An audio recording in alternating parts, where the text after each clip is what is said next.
Senhor tem falado comigo com um texto muito importante. E eu quero dividir com vocês, que está em Isaías 40. É um texto que, na verdade, eu acho que eu tenho encontrado a minha forma de ministrar. E eu gosto de pegar um texto e falar do texto. Sou mais do texto que do tema. Mas esse texto falou tanto comigo. Porque Isaías 40 começa com o seguinte versículo. O Senhor nosso Deus diz: consolem, consolem o meu povo.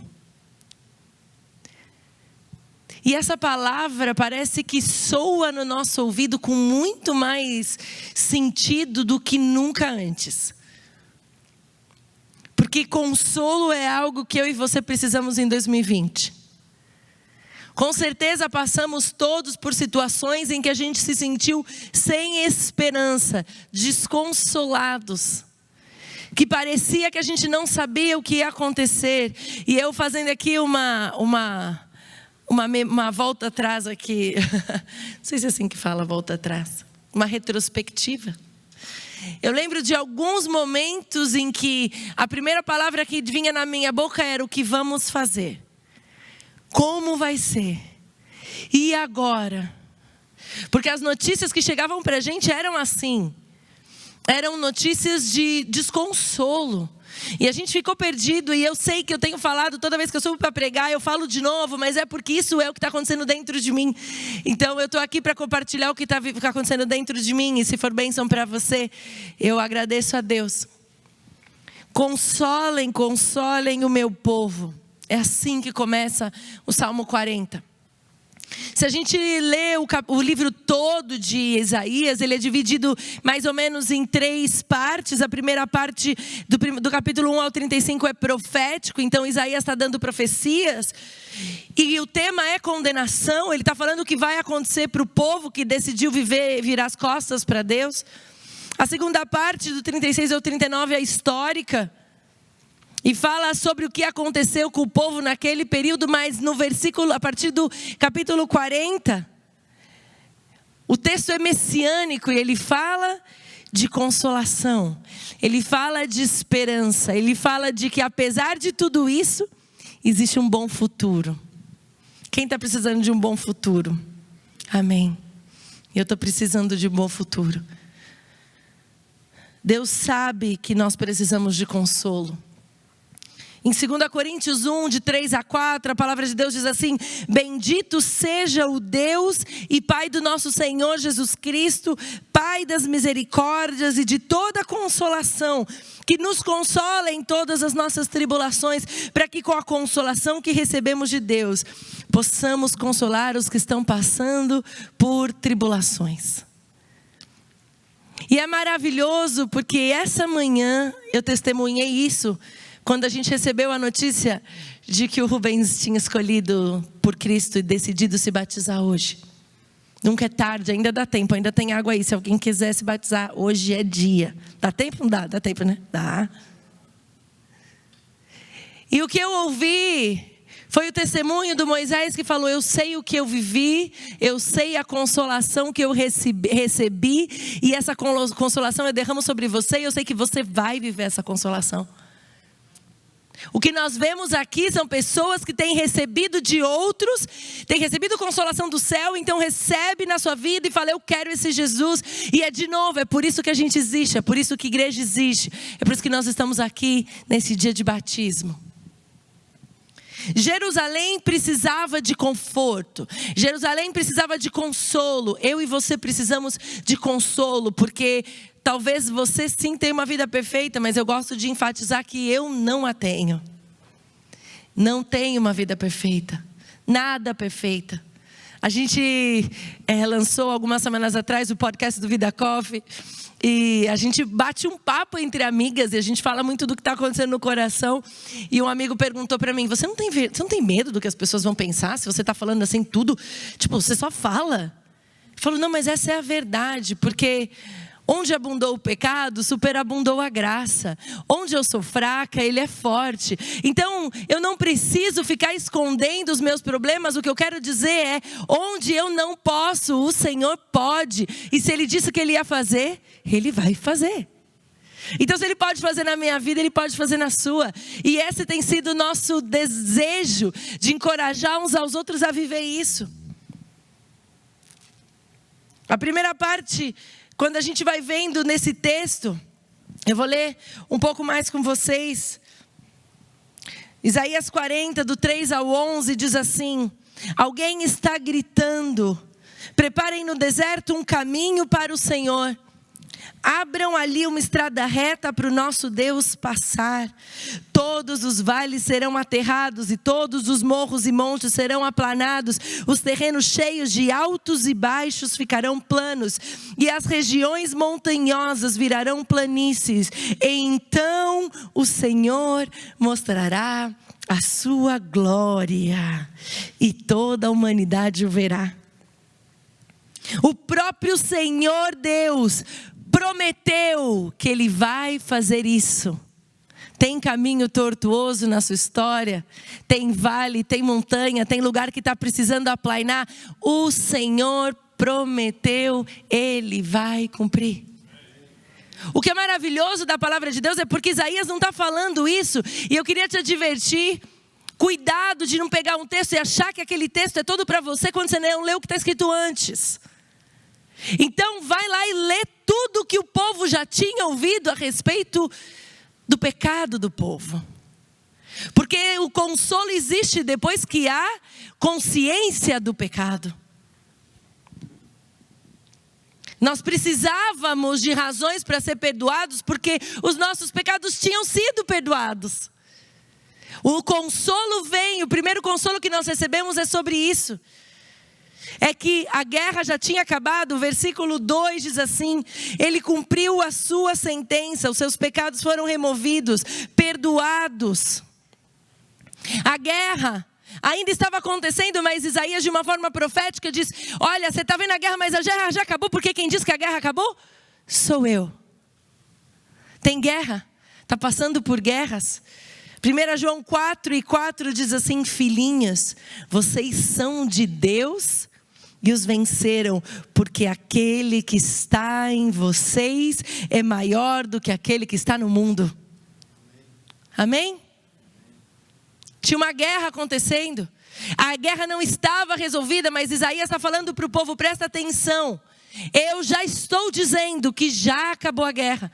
Mas vocês entenderam que ela vai acabar porque os seus pecados foram perdoados. Não adianta a gente querer viver o conforto do Senhor sem a consciência que nós precisamos dos nossos pecados perdoados. Então esse consolo não é um consolo de: ai, tadinho que você pecou, coitadinho, então eu vou falar que vai dar tudo certo. Não. Esse consolo é assim: você já entendeu que o seu pecado estava te levando para a morte, para a destruição. Mas em Cristo você é perdoado, duplamente perdoado. Já não há mais condenação. Quem lembra daquela canção? Não há mais condenação para mim. Não há mais condenação. Não importa. A gente só pode cantar já não há condenação para mim quando eu sou consciente de que já havia, porque já não há. Eu sabia que existia, hoje já não existe. Nós recebemos consolo porque sabemos que os nossos pecados foram perdoados. E o texto continua dizendo, alguém diz, anuncie a mensagem. E eu pergunto, o que devo anunciar? Anuncie que todos os seres humanos são como a erva do campo e toda a força deles é como a flor do mato. A erva seca e as flores caem quando o sopro do Senhor passa sobre elas. De fato, o povo é como a erva seca, a flor cai, mas a palavra do Senhor dura para sempre. A palavra do Senhor permanece. Nós celebramos isso na nossa celebração de Natal na semana passada. Jesus remains. Ele permanece. Isaías continua e diz assim: você, mensageiro de boas notícias, para Jerusalém, suba ao monte. Você, mensageiro de boas notícias, para Sião, entregue a sua mensagem em voz alta. Você, mensageiro de boas notícias para o Wintergarten, suba ao monte. Você, mensageiro de boas notícias para Orlando, suba ao monte, levante a tua voz. Há consolo para o povo que estava condenado, porque Jesus morreu, Ele ressuscitou, Ele perdoou o meu e o seu pecado. O meu e o seu pecado, eles não foram simplesmente ignorados, ou eles foram apagados assim, nada. A gente cantou essa canção, meu pecado carregou.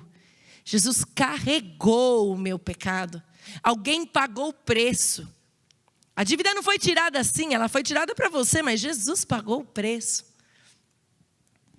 E quando nós recebemos isso, a nossa postura então é de nos levantarmos e falarmos em alto e bom som para quem está todo mundo: ei, eu tenho uma mensagem de boas novas. É isso que nós vamos fazer na cidade de Orlando nessa terça-feira. Nós vamos chegar, não importa a raça, não importa a cor, não importa o idioma, e nós vamos falar: nós somos mensageiros de boas novas e viemos dizer para você que há consolo, porque os seus pecados foram perdoados. Falem sem medo com a cidade de Judá e anunciem bem alto: o seu Deus está chegando. O Senhor Deus vem vindo cheio de força, e o seu braço poderoso, Ele conseguiu a vitória. Ele traz consigo o povo que Ele salvou. Como um pastor cuida do seu rebanho, assim o Senhor cuidará do seu povo. Ele ajuntará os carneirinhos e o carregará no colo e guiará com carinho as ovelhas que estão amamentando. Isaías fala da grandeza de Deus. Os próximos versículos, do 12 ao 20, eu gosto porque se você prestar atenção no que você lê na Bíblia e não lê porque você tem que ler, porque, deixa eu ir lá ler, Deus fala com você. E eu quero que você preste atenção nesse texto, que fala da grandeza de Deus. Então assim, olha a conversa que Isaías está tendo. Está falando para o povo. Quem mediu a água do mar com as conchas das mãos ou mediu o céu com os dedos?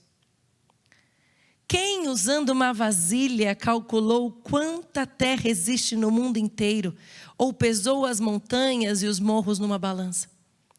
Quem pode conhecer a mente do Senhor? Quem é capaz de lhe dar conselhos? Quem lhe deu lições ou ensinamentos? Quem lhe ensinou a julgar com justiça? Ou quis fazê-lo aprender mais coisas? Ou procurou lhe mostrar como ser sábio? Para o Senhor, todas as nações do mundo são como uma gota de água num balde, como um grão de poeira na balança. Ele carrega as ilhas distantes como se fossem um grão de areia. Em toda a região do Líbano não há animais suficientes para um sacrifício como Deus merece, nem árvores que cheguem para os queimar. Para Ele, as nações não são nada. Na presença dEle, elas não têm nenhum valor. Com quem Deus pode ser comparado? Com que Ele se parece? Ele não é como uma imagem feita por um artista, que um ourive se veste de ouro e cobre de enfeites de prata. Quem não pode comprar ouro ou prata, escolhe madeira de lei e procura um artista competente, que faça uma imagem que fique no seu lugar. Quem somos nós diante deste Deus? Esse é um Deus grande. Uau! A gente fica pensando, né? Quantas vezes a gente achou sábio para falar para Deus como Ele tinha que fazer? Quantas vezes a gente achou que a gente era bom para falar para Deus: Deus, o seu timing está errado, nossa agenda não está batendo. Quantas vezes a gente achou que a gente podia dizer para Deus o que Ele tem que fazer com as nações ou não? Quem pode ir, quem não pode? Nós somos como a erva que seca e murcha. Ele é o Deus que todas as nações do mundo são como uma gota num balde. E Isaías continua. Gente, isso é Bíblia, tá? Eu estou lendo aqui a Bíblia. Será que vocês não sabem? Será que nunca ouviram falar disso? Não lhe contaram há muito tempo como o mundo foi criado? O Criador de todas as coisas é aquele que se assenta no seu trono no céu. Ele está tão longe da terra que os seres humanos lhe parecem tão pequenos como formigas. Foi Ele quem estendeu os céus como um véu, quem os armou como uma barraca para neles morar. É Ele quem rebaixa reis poderosos e tira altas autoridades do poder. Eles são como plantas que brotaram há pouco e quase não têm raízes. Quando Deus sopra neles, eles murcham e a ventania os leva para longe como se fossem palhas. Com quem vocês vão comparar o Santo Deus? Quem é igual a Ele?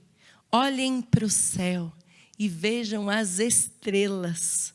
Quem foi que as criou? Foi aquele que as faz sair em ordem como um exército.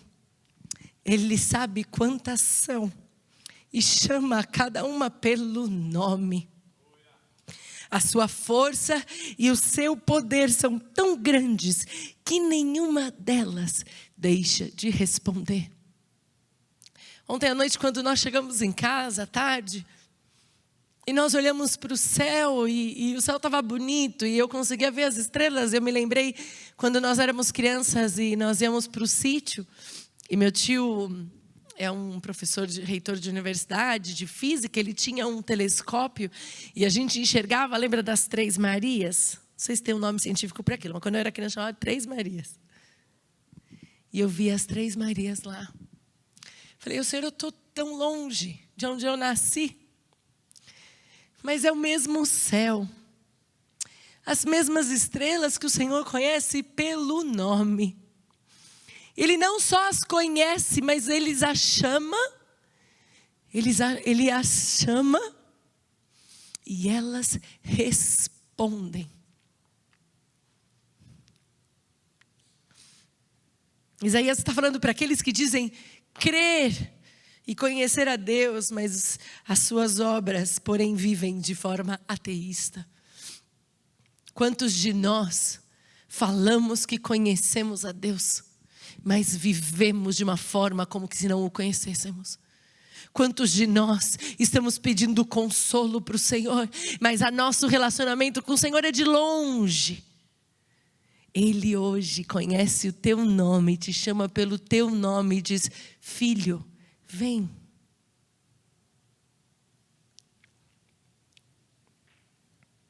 As estrelas respondem ao chamado de Deus. O Senhor hoje te chama para responder ao chamado dEle. Hoje eu estou com várias músicas na cabeça. Eu lembrei uma que era assim.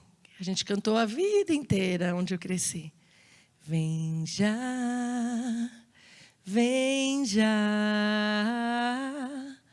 alma cansada, vem já, manso e suave, Jesus convida. Chama, ó pecador, vem. Essa é noite de salvação. Essa é noite de reconciliação. Isaías continua o texto, e aí é onde a gente se identifica mais. Porque ele diz assim, povo de Israel, povo da igreja, povo da vida, povo de Winter Garden, povo de Orlando, povo do Brasil, povo. Porque você se queixa, dizendo, o Senhor não se importa conosco. O nosso Deus não se interessa pela nossa situação. Será que vocês não sabem? Será que nunca ouviram falar disso? O Senhor é o Deus eterno. Ele criou o mundo inteiro. Ele não se cansa. Ele não fica fatigado. Ninguém pode medir a sua sabedoria. Ei, porque você se queixa. Porque tanto queixar. Porque tanto, meu Deus, não era para fazer isso. Eu não queria isso, eu não queria estar vivendo isso. Por quê? Hoje o Senhor nos chama e fala: ei, eu te chamo pelo nome. Se eu chamo as estrelas pelo nome e elas não conseguem não me responder, por que você acha que você pode não me responder quando eu estou te chamando pelo nome? Quantos de nós estamos chegando ao final de 2020 assim, queixosos, reclamentos? Acaba logo 2020. Hoje eu estava vendo uma amiga comentar que existe hoje uma sensação dentro dos psicólogos, entendendo que as pessoas estão se preparando antes para o Natal, antes arrumando as casas antes, obrigada.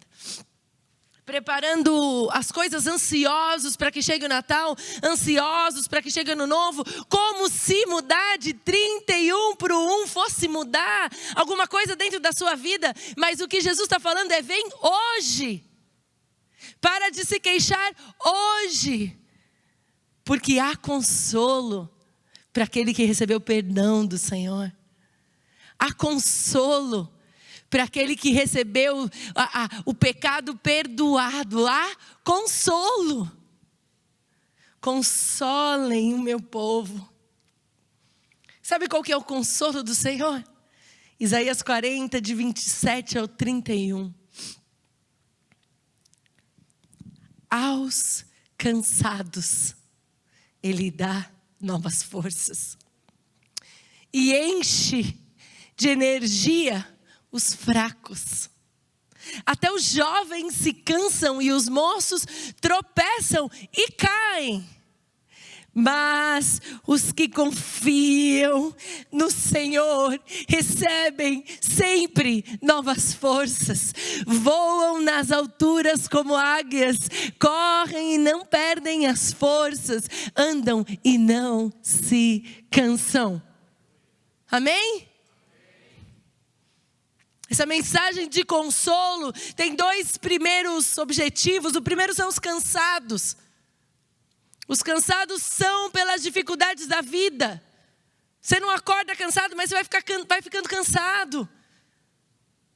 Você vai ficando cansado com uma paulada, outra paulada, com uma frustração, um não do Senhor, uma situação que você não queria viver. E vai cansando, e vai cansando, e vai cansando. E tem gente que vai cansando fisicamente, que vai dobrando as costas. E essa mensagem do Senhor aos cansados é que Ele dá novas forças. Aos fracos, aqueles que não têm forças neles mesmos, aqueles que estão tentando fazer com a sua força. E quantas vezes eu me sinto cansada? Quantas vezes eu me sinto sem forças? Mas o que o Senhor tem ministrado no meu coração é que quando eu me sinto cansada, Ele me dá novas forças. E quando eu me sinto fraca, eu entendo que não é na minha força, mas é na força do Deus Todo-Poderoso que eu caminho. Cansaço e tropeço não é sobre a idade, é sobre confiança. E os que confiam no Senhor, os que esperam no Senhor, até os jovens se cansam, até os jovens tropeçam e caem. Talvez você esteja falando: não, é porque eu já sou velha. Talvez é porque eu sou velho na fé. Não, ei, é para mim e para você. Não é uma questão de idade, é uma questão de confiança. Hoje é 20 de dezembro e você se sente cansado. Tem alguém cansado? Quantos de nós estamos cansados de lutar as mesmas guerras, um ano e o outro também. E parece que o outro chega e vai de novo. E você fica esperando que passe o 31 Que acabe logo o ano, porque 2021 vai ser diferente. Não foi. A sua força não vem das coisas desse mundo, mas a sua força vem do Deus, o Rei Todo-Poderoso. Lembra de quem Deus é. Espera no Senhor, mas os que esperam no Senhor. Você sabia que esperar não é uma atitude passiva? Esperar é uma atitude de confiança, de descanso, de fé, de entrega total. E não na nossa própria força. É caminhar em fé sabendo que Deus vai fazer. O que Ele prometeu, Ele vai fazer. Não é na sua força. Não é do jeito que você quer, não é no seu planejamento, não é na sua conta bancária, não é no seu status imigratório, não é no que você acha que você tem capacidade, porque na nossa capacidade nós somos fracos. Mas quando eu sou fraca, a força dele brota da minha fraqueza. E eu já não caminho de acordo com o que eu vejo, eu caminho naquele que eu espero. E os que esperam no Senhor renovam as suas forças.